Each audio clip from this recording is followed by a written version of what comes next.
de la vidéo? C'est un peu difficile de vous le dire exactement parce que ça dépendra vraiment beaucoup des jeux, mais on va dire que c'est des bonnes résolutions.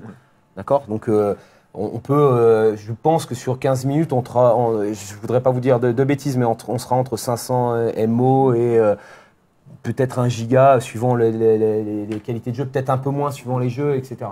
L'objectif, c'est que justement vous puissiez couper, évidemment, parce que uploader 1 giga, c'est pas forcément très simple. Ouais. Et après, on peut garder cette vidéo, par exemple, quelque part sur notre disque dur de la PS4 et avoir une espèce de bibliothèque de vidéos où vraiment elle s'écrase de toute façon, donc on ne la garde pas de côté. Non.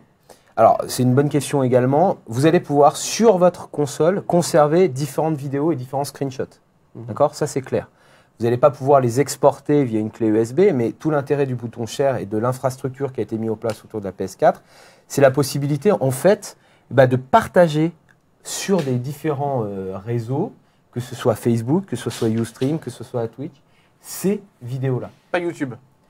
Pour l'instant, on n'a pas d'annonce officielle sur YouTube. Ça ne veut pas dire que ça ne se fera pas, mais pour le moment, on n'a pas d'annonce officielle sur le sujet. On travaille ardemment avec eux et on verra comment ça peut se passer. D'accord. Mais voilà, donc vous allez pouvoir partager les vidéos très simplement et très facilement sur ces différents réseaux. Mais ça marche aussi avec du streaming. Donc ça, c'est aussi intéressant. Par exemple, vous avez envie d'acheter un jeu, vous n'êtes pas sûr. Donc évidemment, il y a les tests que vous réalisez, mais vous avez envie aussi de voir le jeu en plein. Et c'est aussi peut-être une nouvelle façon de tester les jeux pour vous. On verra. Peut-être que vous l'utiliserez de cette manière-là. Vous allez pouvoir vraiment streamer votre partie en live. Et vos amis vont pouvoir venir regarder votre jeu. Donc c'est un moyen de découvrir le jeu. Vous allez pouvoir donner des conseils. Je ne sais pas, si vous avez un copain qui n'arrive pas à passer un niveau, vous allez pouvoir carrément en live lui montrer comment il passe ce niveau. Soit ça directement sur la PS4. Avec la possibilité de faire des commentaires. Bien sûr. Alors, deux possibilités. Soit je joue et je peux commenter via un micro ma partie, mais les autres personnes vont pouvoir aussi, via du chat textuel, etc., commenter, mettre des petits... Interagir, ouais. Exactement.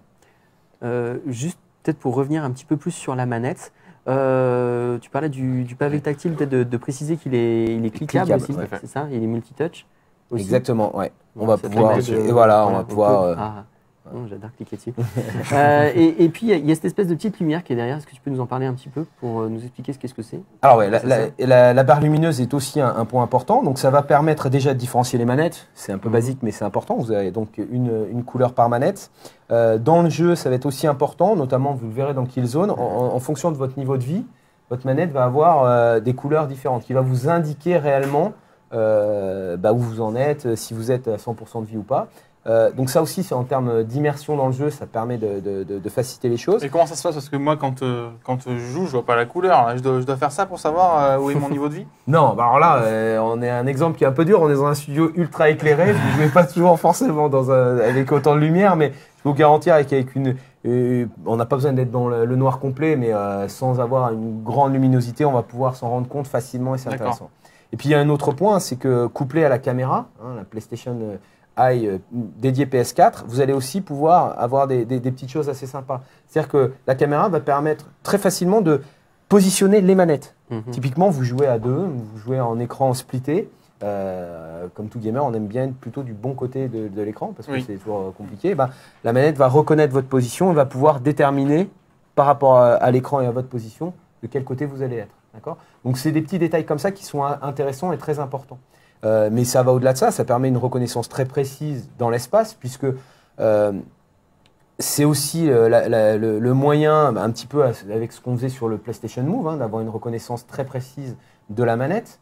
Et puis on a aussi amélioré tout le système 6-axis qui est beaucoup plus précis, les vibrations, puisqu'il y a plusieurs moteurs de vibration dans chacune des poignées, qui permet vraiment de se déplacer dans l'espace, d'avoir vraiment un positionnement très très précis et qui va pouvoir être exploité par les développeurs très facilement. Et là justement, pour l'instant, il y a des jeux qui vont exploiter au lancement de la console ou presque la caméra ou la fonction 6-axis.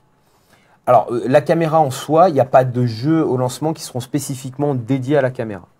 Par contre, ce qu'on veut essayer de démontrer via une application qui s'appelle, enfin c'est une application jeu, on va dire, qui s'appelle The Playroom, qui sera présente en fait dans toutes les boîtes PS4, qui va permettre en fait d'expliquer toutes ces fonctionnalités, tout ce que je suis en train de vous expliquer, justement les systèmes 6-axis, les systèmes de vibration, le pavé tactile, il y a plein de possibilités qui permettront de bien comprendre, tout en étant hyper ludique, hyper marrant, qu'est-ce que la nouvelle DualShock 4 et comment ça va fonctionner. Et Pion, est-ce que tu as des questions Il y a sur le hardware, sur la manette, sur ce que tu veux? Les gens sont très curieux. Tu parlais de la manette, par exemple. J'ai eu quelques questions là-dessus. Notamment, alors le pseudo est pas facile à lire. Il y a Timeout Banmovely 78, excusez-moi, voilà. Joli. Qui voudrait votre avis, vous rédacteur, sur les gâchettes de la manette, sachant qu'il y avait eu quelques micro-polémiques rapidement sur les gâchettes de la PS2, la DualShock 3 à l'époque.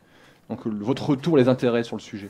Pour moi, c'est plus que des micro-polémiques quand même sur la DualShock 3. Moi, c'est l'inverse en fait. C'est-à-dire que moi, la manette PS3, je la trouvais parfaite, j'avais aucun problème avec. Donc, moi, le fait qu'ils changent les gâchettes, ça me plaît pas forcément. Après, elles ont l'air très bien. Mais je sais que pour des joueurs comme Miniblob qui eux, avaient beaucoup plus de mal et qui glissaient un petit peu sur les gâchettes de la manette PS3, c'est peut-être plus avantageux et plus intéressant d'avoir de nouvelles gâchettes. Moi, c'est sûr que je préfère les gâchettes de celle-ci que les gâchettes de la DualShock 3. C'est la même chose pour les sticks. Moi, j'ai une préférence quand même pour ces nouveaux sticks que pour les anciens sticks. Donc, franchement, généralement, les gens sont de l'avis de Miniblob. Mais bon, après, c'est assez. J'espère que je ne suis pas trop seul au monde. Ah, mais j'ai l'habitude. En général, sur les manettes, je suis toujours le seul à penser à certains trucs. Hein. Est-ce que vous pouvez préciser peut-être l'autonomie des manettes, puisqu'elles se chargent un peu comme les DualShock 3, justement? Alors, c'est exactement la même autonomie qu'une DualShock 3, donc ça, c'est intéressant. Ce qui est aussi, et ça va parler aux gamers, je suis sûr, en tout cas, moi, ça me parle, c'est qu'on va pouvoir recharger cette manette sans que la PS4 soit allumée. Donc ça aussi, c'est un point important. Voilà. C'est-à-dire sur une station de recharge? Non, directement sur la PS4. D'accord. On branche son câble, on n'est pas du tout obligé d'allumer la console pour que la manette doit être en veille Voilà, quand ça veut même. dire qu'elle est en veille tout le temps. Donc elle elle consomme de l'électricité. Non, elle n'est pas en veille directement. C'est-à-dire que vous éteignez carrément la console. Ouais. Donc elle est dans un mode de semi-veille, on va dire, puisqu'elle est considérée comme éteinte. Elle est toujours reliée au câble électrique, évidemment. Et on peut recharger En gros, comme la PS3 actuelle, lorsqu'il y a le bouton rouge allumé, quoi. Sauf que sur la PS3, ça ne marche pas. Ça ne marche pas. Voilà, D'accord. Voilà, exactement.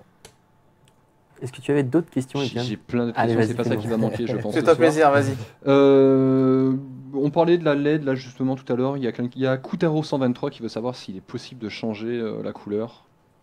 Non, alors on ne pourra pas changer la couleur de la barre lumineuse, tout simplement parce qu'elles sont associées quand on a plusieurs manettes, pour que chacun soit bien reconnu, donc on ne changera pas la couleur. Quelque part, on peut du coup, parce que si on fait passer manette 1 en manette 2, Ben, elle prend la couleur de la 2 et ainsi de suite. Alors, Donc si vraiment c'est une bonne remarque, c'est vrai. si vraiment on est fan d'une couleur, si on est fan d'une couleur, on peut choisir. On peut l'avoir. On peut l'avoir, effectivement, si on Manière change. ambiante. Mais on ne peut pas déterminer à l'avance, tiens, la manette 1, je préfère que ça soit du bleu. D'accord. Très bien. Autre question, Etienne, parce que vu Ouais. qu'apparemment tu as beaucoup de questions, on va te Plein de laisser un petit questions, peu la ouais. parole. Vous parliez tout à l'heure de la possibilité, en fait, via le share, de commenter des parties en direct, etc. Il y a Gamer Killer qui voudrait savoir, du coup, quel système de conversation, en fait, va être utilisé, si c'est quelque chose genre Skype ou un logiciel de ce genre, quoi. Je pense qu'il va falloir parler de ce petit orifice ici. Voilà, alors, Quand tu vas. donc effectivement, on continue sur la manette et il y a une petite prise jack qui est directement implémentée sur la manette qui permet de brancher un casque. N'importe quel casque peut être reconnu. Ouais, enfin c'est une prise jack. Donc moi je peux pas vous garantir que tous les casques seront compatibles, mais globalement on peut imaginer que quasiment tous. Évidemment, c'est une prise classique, donc il n'y a pas de risque. Ce qui est intéressant, c'est qu'on livre aussi la PS4 avec un petit casque micro. Donc vraiment, on va pouvoir l'utiliser de cette façon-là. Après, est-ce que la PS4 est compatible avec Skype? Non, mais on a un système de chat spécifique à notre système, à notre PSN, qui va vous permettre de faire du cross-chat, d'utiliser, si vous avez la chance ou vous avez envie de prendre la caméra, du vidéo chat, etc. Donc c'est des systèmes assez simples, mais qui sont très efficaces.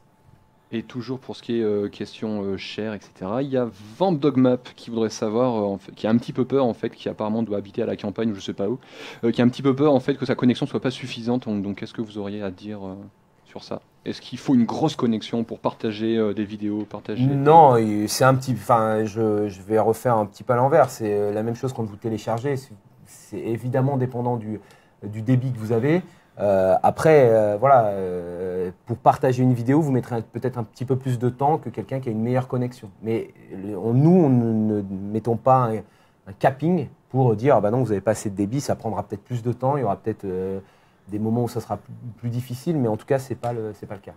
Pendant le partage de la vidéo, on peut faire autre chose ou la console est entièrement dédiée à ça, c'est-à-dire bloquée sur un écran où on a un temps de chargement Non. Ça, pour l'instant, on a la capacité de le faire en fonction, ce que je vous ai dit, des 2 processeurs.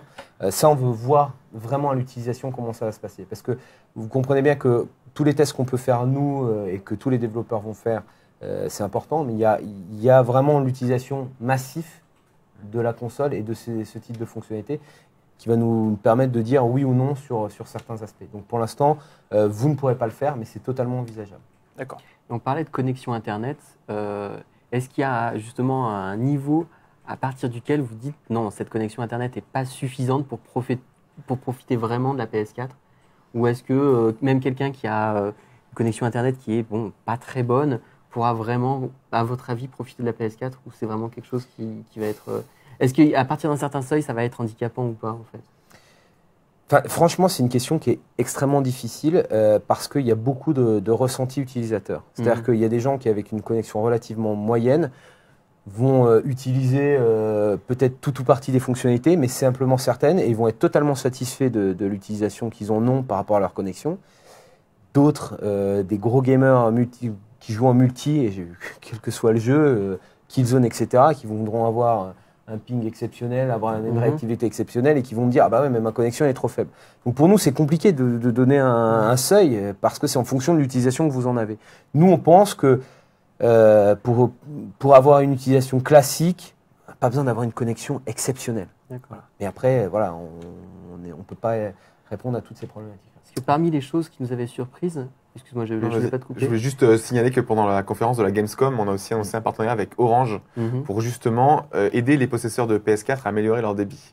Donc c'est des choses qui sont pour l'instant juste annoncées, on va travailler avec eux, le détail sera connu plus tard, mais en tout cas c'est une vraie politique de PlayStation d'améliorer le débit de nos joueurs. Parce que peut-être parmi les choses qui ont surprise et qui font peut-être peur aux gens qui ont une petite connexion, la fameuse histoire du patch Day One, même s'il n'est pas gigantesque comme patch, je crois que c'est 300 MO, quelque chose comme ça, qui apporte beaucoup de fonctionnalités. J'avais fait, je crois, toute la liste des fonctionnalités qui étaient apportées par le patch. Ça apportait le remote play, le second écran, l'enregistrement vidéo, le streaming live, jouer pendant les téléchargements, le multijoueur, mais bon, ça, de toute façon, il faut être en ligne pour voir un jeu du multijoueur. Le party dont tu parlais tout à l'heure, qui est la reconnaissance faciale et vocale, le lecteur audio en tâche de fond, le multi en ligne et le lecteur Blu-ray DVD. Ça fait beaucoup de fonctionnalités qui nécessitent un patch. C'est quand même assez étonnant comme parti pris, finalement, d'avoir un patch pour pouvoir faire des fonctionnalités qui paraissent parfois assez basiques. Finalement, le lecteur Blu-ray DVD, par exemple, c'est assez étonnant que... Vous pouvez nous expliquer pourquoi est-ce que ça nécessite un patch ? Alors, c'est une vraie... Alors, c'est compliqué, parce que là, on va rentrer dans des problématiques de production de consoles. C'est-à-dire que quand vous construisez une console comme ça, quand vous essayez de la produire, vous avez 2 aspects. Vous avez l'aspect software qui rentre en compte et l'aspect hardware. Et c'est assez compliqué d'arriver à ce que les 2 cheminent au même moment, parallèlement, pour qu'on soit sûr que le jour J, les 2 se rejoignent. On a des impératifs importants pour construire le hardware, c'est-à-dire pour le fabriquer, pour lancer les lignes de production, et se dire, je vais arrêter tout, mon soft, pour intégrer, je suis sûr, une version à ce moment-là. Ça serait un peu risqué parce qu'on aurait la problématique d'avoir un soft qui soit vraiment moyen ou potentiellement buggé, etc. Donc, une des solutions, et on le voit sur tous les matériels électroniques, vous pouvez prendre vos smartphones, même aujourd'hui les téléconnectés, il y a beaucoup de choses qui se mettent à jour dès la première connexion. Et c'est aussi, pour nous, important de dire on a le temps de retravailler et de continuer à travailler sur le soft pendant toute la mise en production de la console. Ce qui nous permet d'arriver finalement, non pas au moment du lancement de la production, mais au moment du lancement, à quelque chose de très compatible, sans aucun risque. C'est pour ça qu'on a ce système. Après, je rassure tout le monde, encore une fois, on n'impose absolument pas la connexion Internet, que ce soit pour le jeu, que ce soit pour les fonctionnalités, tout ce dont on vient de parler, c'est accessible ou non. Donc vous avez la possibilité très facilement d'appeler notre service client, on vous enverra un CD qui permettra de faire cette mise à jour directement.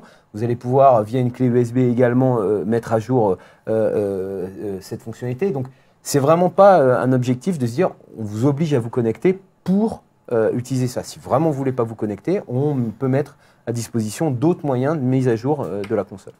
Et parmi les fonctionnalités, il y a les fameuses Remote Play et le second écran, la fameuse compatibilité avec la Vita. Est-ce que vous pouvez nous en parler un petit peu? Je crois qu'on avait une vidéo officielle d'ailleurs.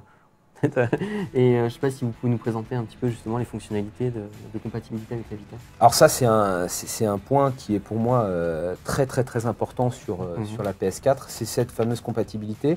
Alors le Remote Play, c'est quelque chose dont on parle depuis un certain temps, hein, puisque je vous rappelle qu'il y avait déjà des interconnectivités entre la PSP et la PS3. Là, on va beaucoup plus loin. Le cœur de la problématique, c'est que vous allez pouvoir jouer à tous les jeux PS4 sur la PS Vita. Ça, c'est très important. Je prends un exemple très simple. Vous êtes en train de jouer à vos jeux PS4 sur votre télévision. Quelqu'un veut regarder la télé. Bah, vous allez pouvoir déporter le signal directement sur la PS Vita. Le gros comme sur Wii U, en fait, avec le gamepad, quoi. Voilà, sauf qu'on va un petit peu plus loin parce que toutes les touches de la DualShock 4 pourront être utilisées sur la PS Vita. Parce que si on en parle rapidement, sur la PS Vita, il manque quand même 4 touches. Il va manquer L2, R2 et L3, R3. D'accord ?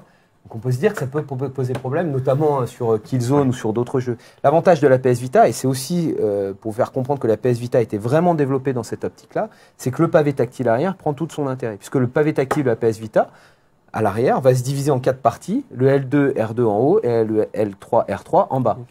Ce qui va vraiment permettre de gérer ça. Et ça, encore une fois, sur tous les jeux, alors je m'emballe un petit peu, pourquoi ? Parce qu'il y a des jeux qui utiliseront la caméra qui ne pourront pas le faire. Parce que si vous n'êtes pas devant la caméra, c'est difficile de jouer avec des jeux avec la caméra. Voilà. Mais bon, globalement, tous les jeux, que ce soit des jeux qui sont sur le disque dur de la console ou des jeux physiques. Voilà. Donc ça, c'est très important. Donc au Day One, vous pourrez le faire dans votre environnement, on va dire, proche de la PS3, dans votre maison, d'accord, via la relation Wi-Fi spécifique PS Vita et PS4.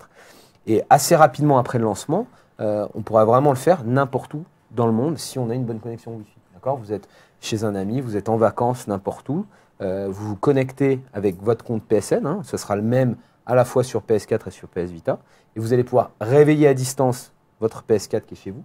D'accord ? Bien évidemment, il faut qu'elle soit branchée sur le secteur, sinon c'est compliqué, et à Internet également.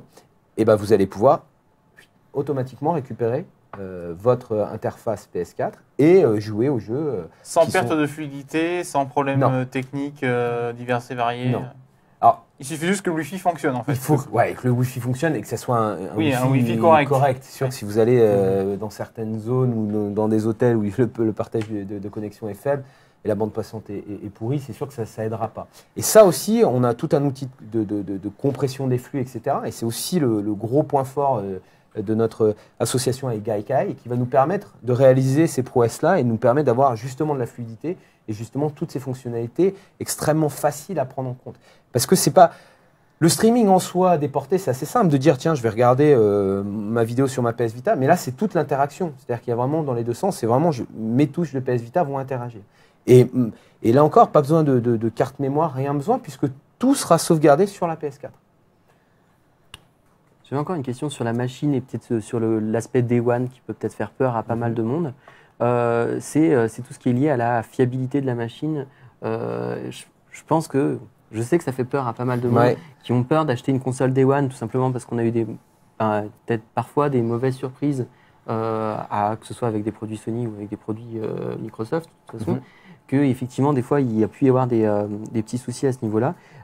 Est-ce que vous pouvez nous parler un petit peu de la fiabilité de la PS4 et puis accessoirement du système de SAV et du système de garantie, comment est-ce que ça va fonctionner? Je pense que le meilleur exemple, c'est Paris Games Week. Ouais. Il y en a même deux. Il y a la Gamescom et la Paris Games Week qui est encore plus proche. Tu as tout à fait raison. On avait pratiquement 120 ou 130 machines PS4 sur notre stand ou sur les stands des éditeurs tiers. On n'a eu aucun problème. Tout a extrêmement bien fonctionné. Aucune panne, aucune surchauffe. Pourtant, je peux vous garantir qu'elles étaient assez malmenées puisqu'elles sont quand même allumées tout au long de la journée dans un environnement, et je crois que vous pouvez être d'accord avec moi, où il fait une chaleur assez étouffante. Pas du tout. Donc, pour nous, c'est des moments géniaux parce qu'on... Pourtant, ça chauffe. Tout à l'heure, on a passé la main derrière et moi, j'ai joué à 30 Ouais. cm de la console, ça chauffe quand même. Ouais, bah, Un peu moins qu'une PS3, mais- oui, Mais ça chauffe quand Mais même, ça c'est-à-dire prouve qu'on peut se poser des ça questions. tourne. Non, mais bah, voilà. Nous, on peut pas vous donner plus de garanties et d'explications par rapport à ça. C'est vraiment du test en grandeur nature, avec énormément de consoles. Et puis on parle de la Paris Games Week, mais il y a eu plein de choses, Milan Games Week, il y a plein de salons à droite et à gauche avec plein de consoles, et parfois les mêmes, donc qui prouvent qu'en plus c'était pas sur du one shot, qui montre qu'elle fonctionne parfaitement. On imagine Après, qu'il y a une garantie constructeur, non? Vous savez déjà un peu quelle durée? Garantie constructeur d'1 an, D'accord. tout à fait. Est-ce que tu as des questions, et puis avant qu'on passe au jeu peut-être? J'allais attaquer justement sur la question de la chaleur, le côté radiateur, comme il y en a pas mal qui trollent là sur le chat, mais bon, vous avez répondu, du coup, ça c'est fait. Il y a la question qui tue, ils sont nombreux à la poser, c'est est-ce qu'il sera possible d'avoir une PlayStation 4 le jour de la sortie si on n'a pas précommandé la console? Oui, ça sera possible, évidemment, ça sera possible. C'est sûr qu'on va pas lancer une console sans rien en magasin, je vous rassure, ça serait quand même un petit peu terrible. Donc il y aura des consoles en magasin. Il ne faudra pas non plus s'y prendre trop tard, mais il y aura des consoles en magasin et notre objectif c'est d'être relivré régulièrement pendant tout le mois de décembre et puis bien évidemment sur le début de l'année prochaine. Mais il y en aura, ça c'est certain. Dépêchez-vous quand même un petit peu pour être sûr d'en avoir une. Mais surtout oui, levez-vous tôt le 29 au matin. Ouais, Faut être le premier devant le magasin. c'est clair. On passe au jeu minimum peut-être, va ou est-ce que tu as une passer- dernière question, J'ai Etienne? éventuellement Vas-y, fais-toi plaisir. toute dernière question. On a parlé des casques tout à l'heure. Est-ce que n'importe quel casque pourrait être branché sur la console autrement que par la manette? En fait, est-ce qu'il y a une prise jack directement sur la console? Non, il n'y a pas de prise jack sur la console. Donc tous les casques ne seront pas compatibles. Donc là encore, c'est compliqué pour nous de vous répondre parce qu'il faudrait qu'on teste l'intégralité des casques du marché. Donc Pourquoi vous faites pas ça? On compte un peu sur vous. Ça serait pas mal de le faire. Donc Ça, c'est voilà, le jeu, c'est déjà pas mal. c'est aussi voilà je vous garantis que les constructeurs de casques, je pense, s'empresseront de mettre compatible PS4 dès que ça sera possible de le faire. Donc, Il faut noter quand même qu'il y a une sortie optique derrière la console. Donc que ce soit pour le son pour l'amener sur un ampli ou sur un casque qui gère la sortie optique évidemment. Ouais. Voilà, il y a plein de choses possibles. Et qui gère le 7.1. Bon, de toute façon, je crois qu'on peut continuer de poser quelques questions sur la console pendant qu'on parle Bien des sûr. jeux aussi. On va lancer les jeux, puisque Quand je là, joue, je parle pas moi. Je suis pas un game liver. Mais si. t'es venu avec quelques jeux, dont Killzone, Tout à Voilà. fait. le jeu star du line-up de lancement de la PS4, je pense qu'on peut le dire. On peut dire ça. Si on peut avoir un petit retour sur le jeu, c'est une démo que tu nous as montrée la semaine dernière à la Paris Games Week. Tout à fait. Et pour ceux qui n'y étaient pas, on va la remontrer. Et puis surtout, on la monte dans de meilleures conditions. Exactement. Voilà. Cette fois-ci, on va pouvoir voir à l'écran, non pas filmé, mais en direct. Ça Voilà. ne sera pas toujours du full screen non plus parce qu'effectivement, Voilà, Il y a des restrictions. Voilà, il y a Il y des a des contraintes, mais il y a des effectivement, ça restrictions, sera un peu plus joli, sachant qu'encore une fois, vous, de toute façon, ça ne sera pas plus que du 720p chez vous, alors que le jeu tourne en 1080p, 1080p, c'est ça. 60 Hz. Donc, bon, de toute façon, Le line-up de lancement, alors T'en c'est- parles et je lance le jeu allez, Allez, posez un peu d'image. c'est un peu la question qui fâche. Beaucoup s'accordent à dire que le line-up de lancement de la Xbox One est meilleur que celui de la PS4. Il y a plus d'exclusivité, notamment depuis le report au Drive Club. Quel est votre avis là-dessus? J'imagine bien que vous allez me dire que j'ai tort, mais qu'est-ce que vous répondez à ceux qui vous disent que votre line-up est un petit peu léger pour un lancement d'une console aussi importante? Moi, je leur dis qu'ils n'ont pas joué à Killzone. Alors ça, c'est le premier point. Mais il y a Killzone et Et on- NAC. et on va le voir. Mais il y a- Euh, Qu'est-ce qu'il y a d'autre en fait Qu'est-ce qu'il y a d'autre? Je vous rappelle juste, si on prend un petit peu de recul et qu'on voit ce qui s'est passé sur le lancement de la PS3, je crois que ce n'est absolument pas comparable. Sur le lancement de la PS3, on nous disait déjà que le line-up était un petit peu compliqué. Aujourd'hui, on a de notre côté des jeux exceptionnels, ça passe de Killzone, mais c'est aussi des jeux NAC. Je vous conseille de le découvrir. C'est un jeu assez spécifique qui a été développé par le papa de la PS4. Donc ça, c'est un point qui est important parce que vous allez voir qu'il connaît parfaitement l'architecture de la console. Donc ça peut vous paraître un jeu un petit peu enfantin comme ça, mais essayez-le. Vous ferez certainement un test, on verra ce que vous en pensez. Mais c'est un jeu qui n'est pas aussi simple et et enfantin qu'on le dit. Et encore une fois, il a été développé par Marc Cerny, donc c'est une preuve et une gage de qualité, de connaissance de la console. Et puis, c'est quand même un line-up avec des éditeurs tiers qui sont assez exceptionnels. Quand on voit tous les jeux qui sont, que ce soit les FIFA, les Call of Duty et autres. Et puis, mais tous ça, les jeux. on l'a sur la Xbox One aussi. Ouais, je suis tout Toi, à tu fait fais une d'accord. comparaison avec la PS3, ce qui est logique, mais les gens vont surtout comparer le line-up de lancement de la PS4 avec celui de la Xbox Ouais, One. le line-up de lancement, mais après, il y a tous les jours d'après, les mois qui viennent. Moi, je serais ravi que nos amis puissent acheter 4, 5, 6 jeux en même temps dès le lancement. Ça me ferait vraiment très plaisir. Mais je pense qu'on va avoir, et on a annoncé énormément de jeux en développement, plus de 140 je crois, sur la console. C'est aussi des jeux indépendants, d'accord.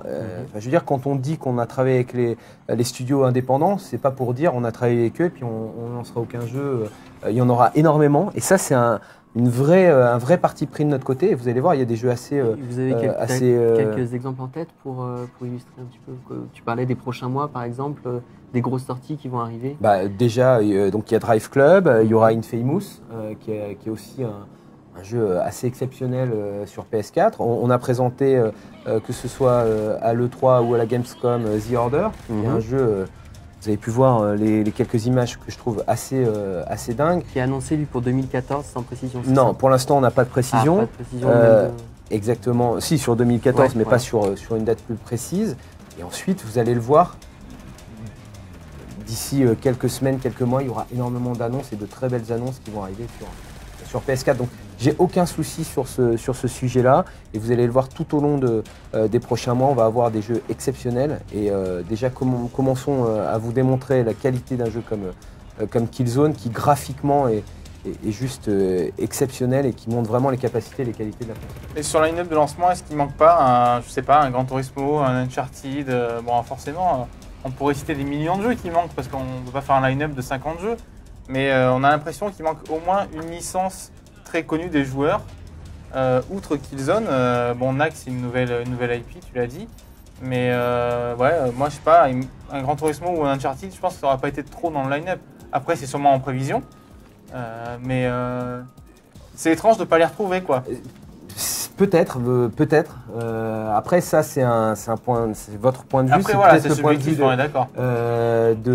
Des joueurs. Aujourd'hui, nous, ce qu'on essaye de faire, c'est les meilleurs jeux avec les jeux de plus grande qualité, parce que, imaginons qu'on sorte tel ou tel jeu avec une qualité moyenne, vous m'auriez peut-être dit l'inverse. Est-ce que ça aurait pas été mieux d'attendre un peu pour avoir toutes les qualités de la console et toutes les capacités? C'est toujours la même chose quand vous finissez une génération comme PS3 où les jeux sont exceptionnels. Regardez les derniers jeux qui sont sortis, les qualités et surtout les ventes qui ont été faites, comme The Last of Us. Merci Jérôme. Et GTA, etc. Les jeux sont exceptionnels. Pourquoi? Parce que les développeurs comprennent très très bien les problématiques de la console. Donc est-ce qu'il vaut mieux attendre un tout petit peu pour qu'un jeu avec une licence exceptionnelle comme GT, comme Uncharted ou autre puisse vraiment prendre en compte les qualités de la console et d'être sûr d'avoir un jeu qui est dingue? Ou est-ce que c'est se dire je grille tout de suite ma cartouche, je mets un jeu dès le lancement comme GT, comme Uncharted, sachant que peut-être que j'aurais pas tous les intérêts et toutes les connaissances spécifiques pour développer le jeu au mieux? Pour moi, la vérité est un peu entre les deux. Je suis pas sûr, et je suis persuadé que si on avait lancé un jeu comme GT ou Uncharted qui était peut-être pas au niveau de ce que vous attendiez, vous m'avez dit peut-être qu'il aurait mieux fallu attendre. Donc moi je suis entre les deux. Justement en matière de FPS, là on le voit, puis on va reparler plus précisément de Killzone pour préciser un petit peu aussi les détails, ceux qui ont raté les autres lives et puis les précisions techniques à propos de Killzone. Mais justement, est-ce que vous n'avez pas peur que les versions next-gen de Battlefield 4 et de Call of Duty Ghost, qui sont plus jolies effectivement que les versions current-gen, mais qui ne sont pas du niveau graphique d'un Killzone, c'est certain. Vous n'avez pas peur que... Non mais il faut... Enfin voilà, après on peut certainement lui reprocher des tas de choses, mais effectivement il est joli. Il est vraiment... Non mais voilà. Est-ce que vous avez pas peur que ça fasse du mal finalement à la console, ce genre de sortie, où on sent que c'est des jeux qui arrivent un petit peu à mi-chemin, qui sont à mi-chemin entre deux générations de consoles? Est-ce que vous n'avez pas peur que ça fasse, pour faire vite, de la mauvaise pub à la PS4 de manière générale? Moi, absolument pas. Pourquoi? Parce que ça permet rapidement quand on lance une console, d'avoir la possibilité d'avoir des jeux et des jeux qui plaisent au plus grand nombre. Et je suis désolé de toujours reprendre PS3, mais pour nous c'est important de se rappeler ce qui se passe et ce qui a eu lieu. Quand on a lancé la PS3, tout le monde nous disait mais attendez, on n'a pas FIFA, on n'a pas ci, on n'a pas tel jeu, on n'a pas tel jeu, etc. Là, on peut dire qu'on fait un lancement, on a des gros jeux chez nous, comme Killzone, on a des éditeurs tiers qui nous supportent et qui disent je suis capable, dès le lancement, de proposer un line-up intéressant. Et tout de suite, on a un nombre de jeux assez important, ce qui nous promet, sur plusieurs années, quelque chose de